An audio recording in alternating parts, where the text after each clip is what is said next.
I'm standing beside the release cages at the Acorn Acres Rehabilitation Center in Millersville. Let's go inside and find out how these animals are cared for before they're able to go back into their natural habitat. Squirrels are single-handedly responsible for the propagation of our national forests. You know, every forgotten nut could be a tree. They are the reason the forests are spreading into the Midwest. And the forests clean our air, our oxygen. I mean, we need these guys in our ecosystem. I'm here with Betsy Shank at the Acorn Acres Wildlife Rehabilitation Center, and she is the founder and executive director here. So Betsy, talk to me a little bit about what takes place here at the center. On a daily basis, we receive animals from the public. We specialize in squirrels, bunnies, and woodchucks. And when the public finds orphaned, ill, or abandoned animals, they bring them to us, and we fix them up, raise them, and then we release them to the wild. And right now we're in baby season, so we're getting a lot of the babies, the juveniles, the little pinky squirrels, and a lot of bunnies. So who's this fancy guy here enjoying a snack that I'm jealous of? This is Elliot. He's one of our ambassadors, so he's Elliot the Groundhog. He's an ambassador in training. He's still learning some of the tricks to the trade, and he's about 1, so he's like a toddler, and sometimes he needs snacks. Yeah, don't we all?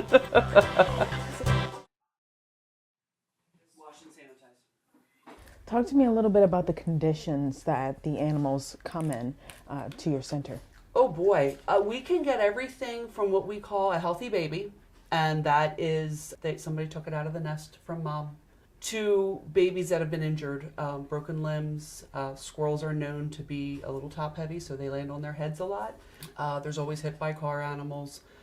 So it really varies. In the winter, there's hypothermic. In the summer, there's fly strike or maggots, and the overheating, the sunstrokes. So every day is, surprise, what's coming in today? Yeah, and I know you, in a previous conversation, you mentioned just how difficult it may be to euthanize an animal. But with some of the horrific sort of conditions that you've seen, it's a saving grace. So the word euthanasia means the good death. It is a gift.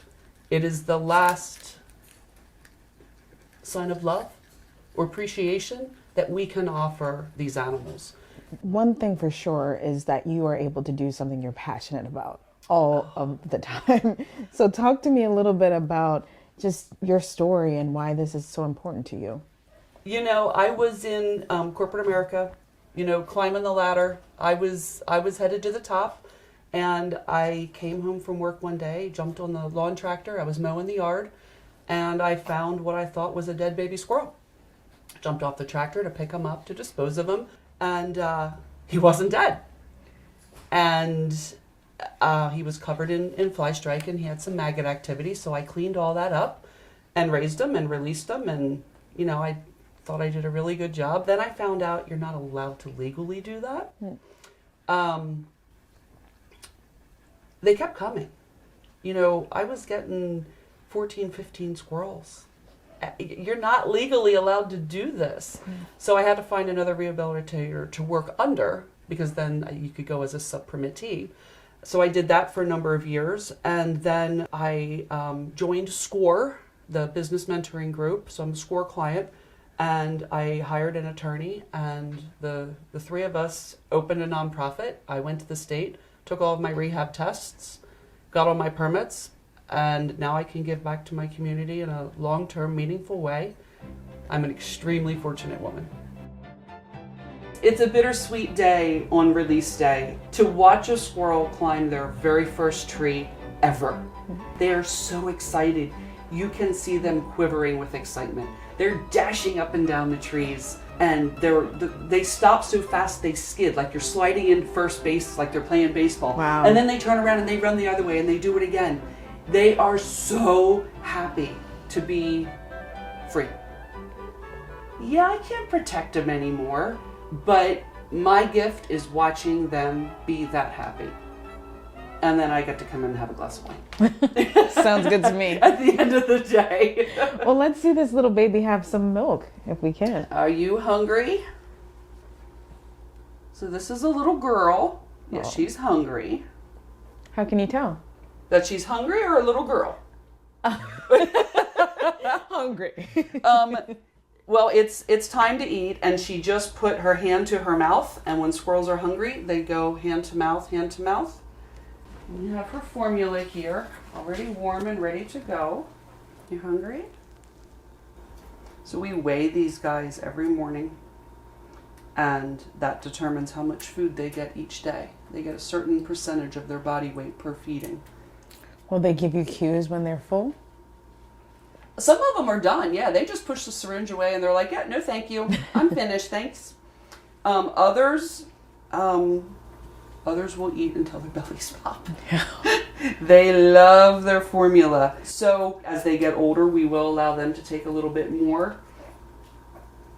But then we also start encouraging that they eat some solid foods. How are you able to sort of keep it up, in order to make sure that these babies have everything they need? So as any nonprofit, we have a board of directors and we have volunteers. And some of my board of directors are very good at making connections throughout the community. They make the initial connection and then I go in and ask for the funds. A lot of work on social media. I have a social media manager that does a lot of our posting for us. The one thing that we actually do a lot of is education. We go to different, like I said earlier, assisted living facilities. Are you finished? Do you want more? And schools. We charge a fee for that, for the education.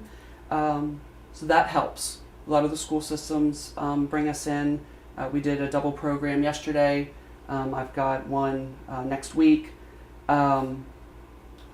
We run summer camps. So 50% of our job as rehabilitators is education. We're educating the public, we're educating the kids, we're doing programs with our ambassador animals. And then that helps keep the doors open as well. Okay, so you see how she's not really super excited anymore? She's reached her capacity. Yeah. And she had enough. Yeah. Oh, so she's ready for a nap, I guess. Are you ready for a nap? Yeah. I just love these little guys. When you do what you love, of course it's work, but it's really not. Well, after a wonderful day with these furry friends, I think I'm going to want to volunteer. For The Spark, I'm Aniya Faulcon.